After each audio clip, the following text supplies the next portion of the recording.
Olá, sejam todos muito bem-vindos a mais uma aula. Hoje nós trataremos um pouco a respeito de uma obra do teatro grego. Nós, ao longo de próximos vídeos, iremos analisar também todo o teatro grego, ou pelo menos sua parte mais importante. E nós iniciaremos tratando de uma comédia escrita por um comediante chamado Aristófanes. Essa comédia se chama As Nuvens. Nós iremos compreender o que Aristófanes quis dizer com essa peça de teatro tão importante, né, para o teatro grego.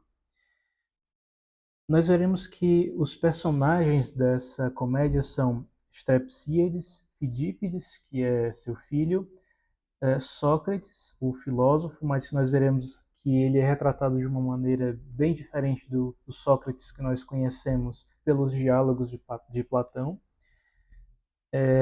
Nós também veremos os discípulos de Sócrates, veremos os credores, veremos as próprias nuvens e também os raciocínios, o raciocínio justo e o injusto. Nós iremos compreender tudo isso, é claro, dentro do contexto da peça, né? Pois bem, quanto ao contexto histórico, é importante que nós compreendamos que Aristófanes foi um comediante grego do século V a.C. Portanto, nós podemos dizer que ele era contemporâneo a Sócrates, o grande filósofo. E naquela época havia duas maneiras principais de executar, digamos assim, o teatro, né? Primeiro, havia a maneira chamada de tragédia, na qual se tinha por objetivo exaltar os heróis e as grandes histórias, trazer grandes ensinamentos aos ouvintes, aqueles que contemplavam a peça, aqueles que assistiam a peça, né? Sobre as quais nós iremos tratar bastante ao longo dos próximos vídeos, trazendo vários exemplos e, e comentando a respeito delas, né? E a outra maneira, né, de criar, né, de executar o teatro grego, não era outra senão a comédia. Então havia a tragédia, aquela categoria, digamos assim, aquele gênero de execução de comédias que prezava pelas grandes figuras históricas, pelas grandes histórias, pelos grandes ensinamentos, e nós tínhamos também a chamada comédia, que tinha muitas vezes o objetivo de ridicularizar figuras importantes, como é o caso aqui nós veremos que um dos objetivos da comédia As Nuvens de Aristófanes é justamente ridicularizar a figura de Sócrates. Então, a comédia, de maneira geral, tinha esse objetivo de ridicularizar figuras importantes, muitas vezes através de pesadas críticas, né? E criar muitas caricaturas, né? Através disso, muitas vezes, muitas vezes desenvolvendo críticas muito, digamos, muito filosóficas, muito pertinentes a seu tempo, né? Esta peça em especial, As Nuvens, é uma das melhores, né, de Aristófanes. Na verdade, podemos dizer que até a melhor que ele produziu, né, segundo ele mesmo, é a sua obra principal. Nós veremos que, de fato, ele se vale desse objetivo da comédia, que é criticar, que é ridicularizar figuras importantes. No caso, ele faz isso com Sócrates, mas ao mesmo tempo ele utiliza essa peça para mostrar seu próprio pensamento, né, desenvolvendo fortes críticas ao pensamento sofista. Então, as comédias, apesar de terem esse viés, de ser, essa ideia de serem sempre engraçadas no que trazem e tudo, uh, tinham também, né, eram também maneiras de expressar a opinião do criador dessa comédia, né? Por isso mesmo nós temos comédias riquíssimas do teatro grego, sendo As Nuvens uma de suas principais e da obra de Aristófanes é a sua principal, né? Pois bem, vamos tratar um pouco do enredo desta peça, né? Então vamos lá. É uma peça bem curta, né? Como as demais, né? As peças de teatro em geral não são muito longas, né? Pelo seu próprio objetivo de serem apresentadas ao público. E assim também acontece com as nuvens, não é uma peça muito longa, né? E nós vemos que Strepsíades, que foi o primeiro personagem que eu mencionei, era um homem muito endividado, né? E isso acontecia por causa do modo de vida de seu filho, que era Fidípides. E a única forma de se livrar das dívidas, Strepsíades pensa, é justamente mandar seu filho ao chamado pensatório, onde ele poderia aprender o pensamento ou o raciocínio injusto e assim enganar os credores, né? Então, a maneira que Strepsíades pensou de se livrar dessas dívidas seria não repreendendo seu filho ou buscando uma maneira outra de pagar, senão que seria através da injustiça. E os sofistas são conhecidos ou eram conhecidos, se nós pegarmos principalmente por referência à obra de Platão, como enganadores, como charlatões, né? Nós vemos isso de uma maneira muito clara em um diálogo que nós iremos comentar aqui em breve, chamado Do Ser, é o nome do, do diálogo. E nós veremos que neste diálogo há uma busca pela definição do sofista, assim como a sua comparação com o filósofo e com o orador ou político.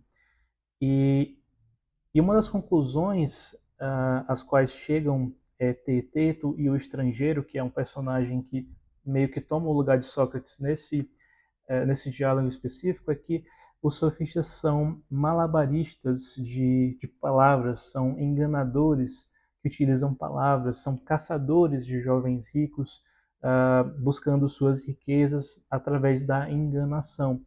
Eram pessoas que ensinavam a sua arte de persuasão ou ensinavam o que a pessoa queria aprender, já que eles se diziam ser sabedores de tudo, em busca de arrancar-lhes o dinheiro.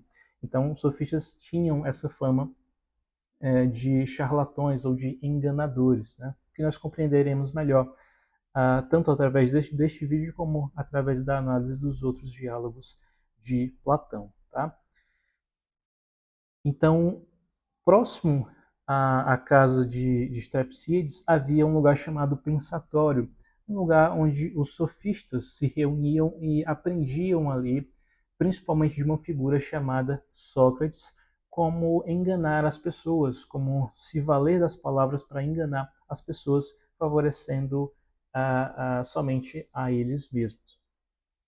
E aqui nós temos uma coisa muito interessante, porque veja, Sócrates é retratado por Aristófanes como o líder dos sofistas. Mas nós sabemos que quando nós tomamos por base a obra de Platão, não é isso que acontece. Sócrates, na verdade, era um dos principais opositores dos sofistas, enquanto que os sofistas buscavam enriquecer através do ensino, Sócrates buscava ensinar e ser rico pelo próprio conhecimento. Sócrates era um oposto, digamos assim, dos sofistas. Mas Aristófanes retrata-o aqui como o líder dos sofistas. E motivos para isso nós podemos pensar, apesar de não conseguirmos conceber exatamente o que se passava na mente de Aristófanes. Primeiro, Sócrates pode ter sido escolhido aqui para ser retratado como o líder dos sofistas, justamente porque era muito comum, né, nas comédias, essa ideia de ridicularizar figuras importantes. Né? Então, Aristófanes simplesmente pegou Sócrates ali, que era muito famoso na época, e o utilizou em sua peça ridicularizando, né, já que era algo muito comum nas comédias. Né? Outra possibilidade seria realmente Aristófanes entender a arte de ensinar de Sócrates como uma arte sofista.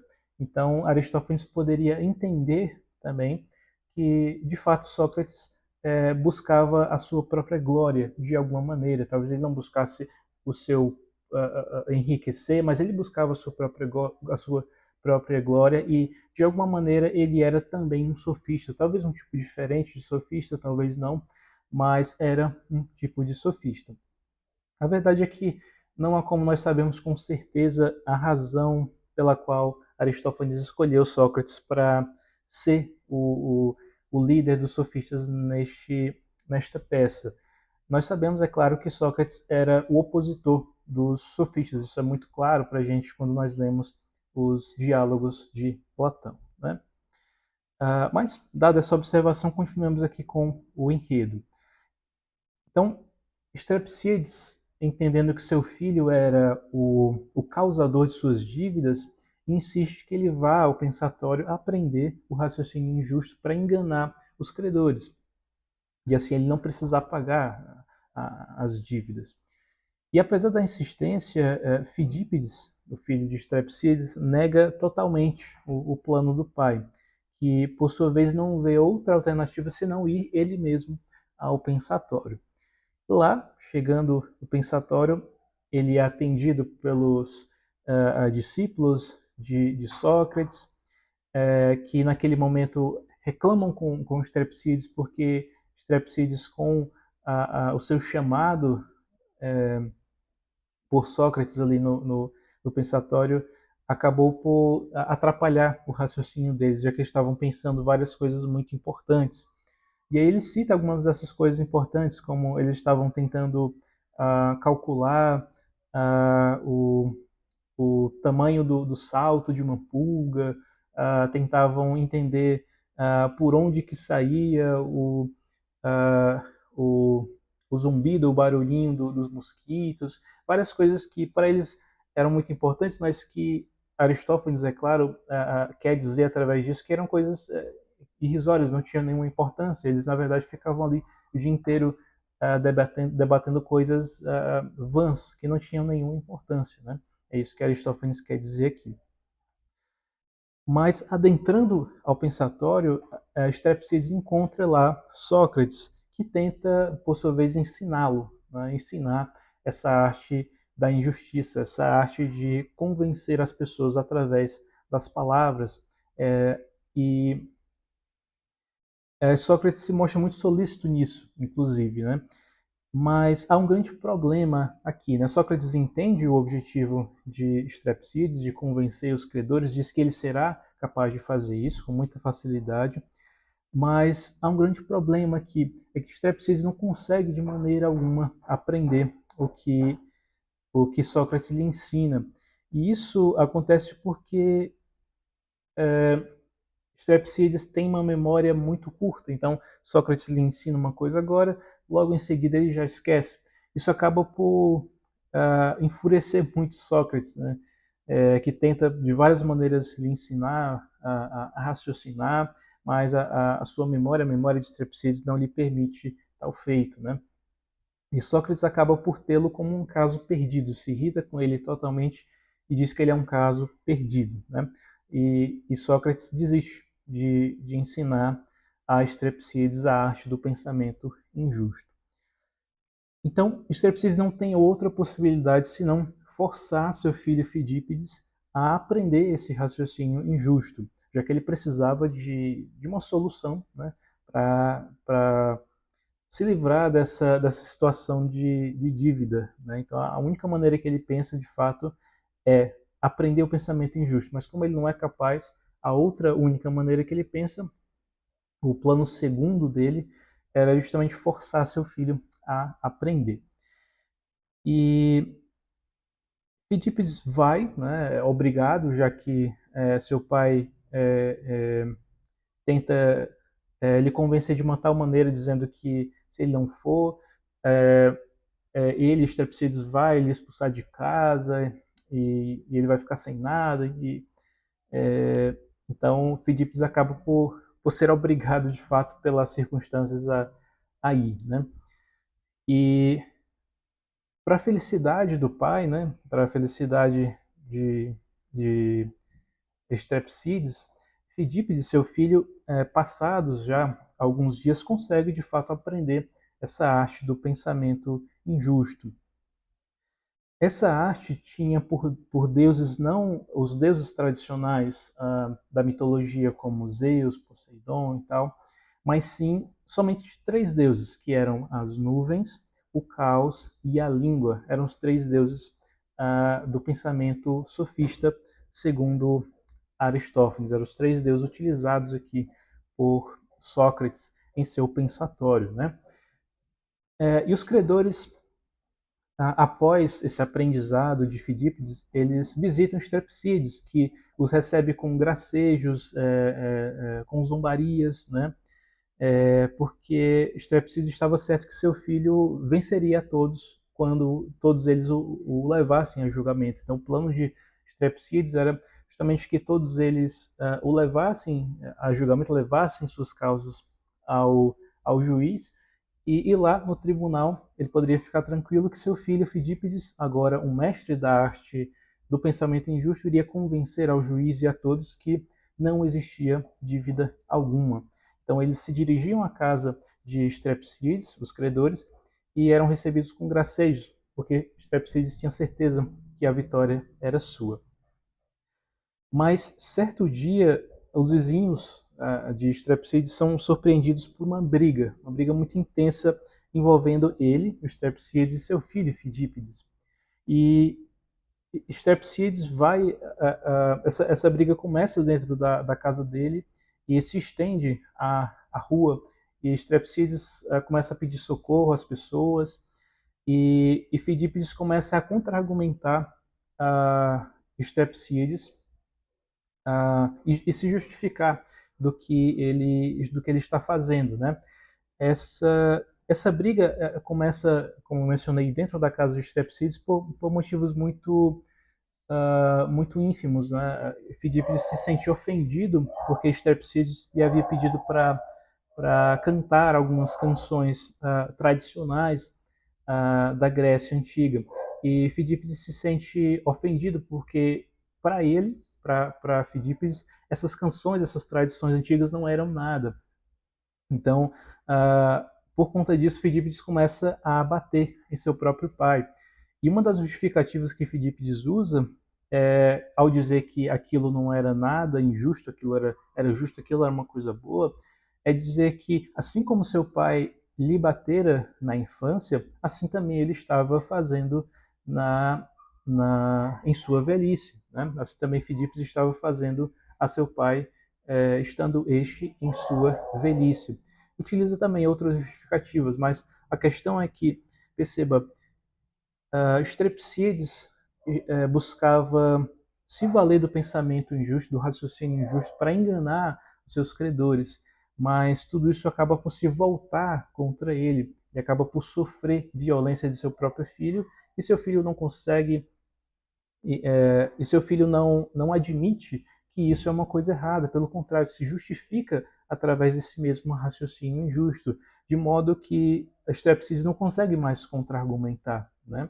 E ele se vê perdido porque ele tentou enganar aos outros utilizando o pensamento injusto, mas acabou que foi enganado a si mesmo, de modo que ele não podia mais fazer nada. Seu filho, para tudo, teria uma resposta, para tudo teria uma justificativa, e ele não teria como se justificar ou rebater, refutar o seu filho, né?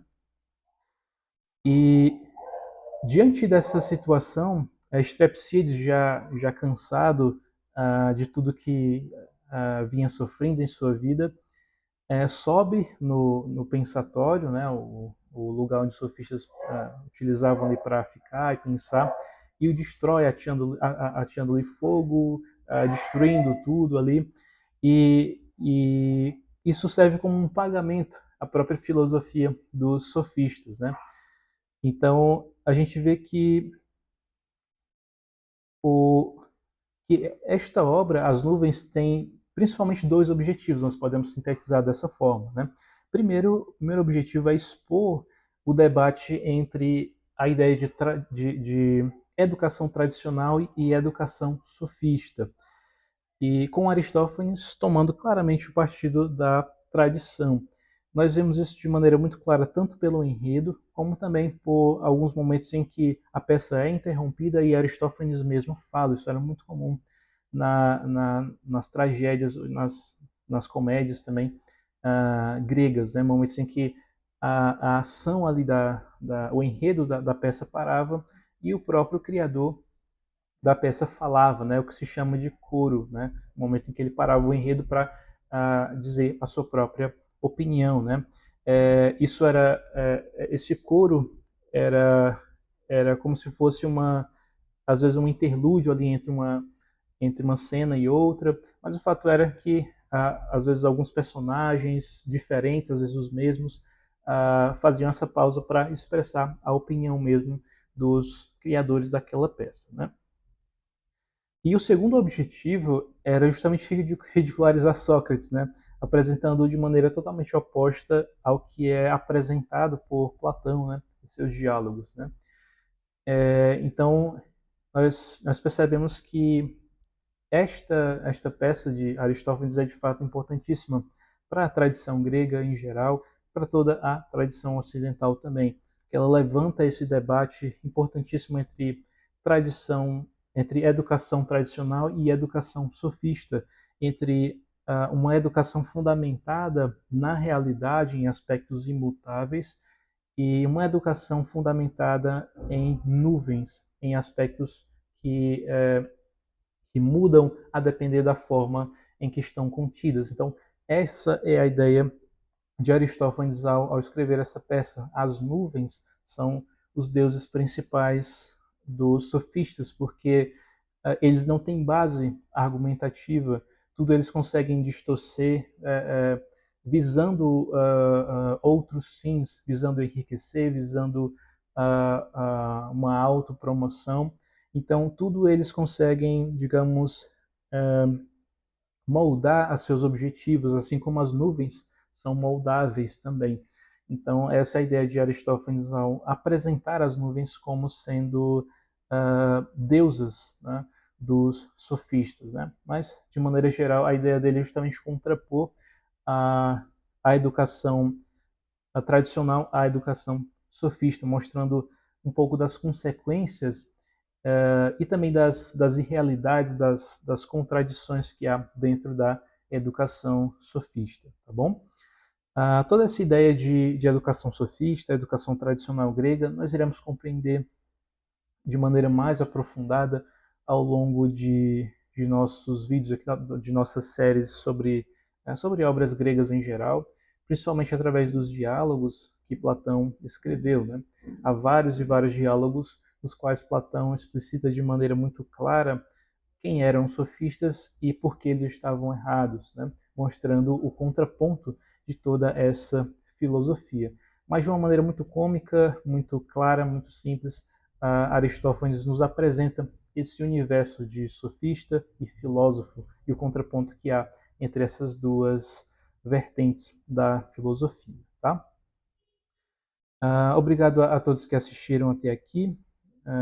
Eu vou disponibilizar uma transcrição desta aula para que vocês revisem o conteúdo, caso assim desejem. Caso tenham alguma dúvida, também fiquem à vontade para perguntar. Nós estamos aqui para servir. Deus abençoe a todos vocês e até a próxima.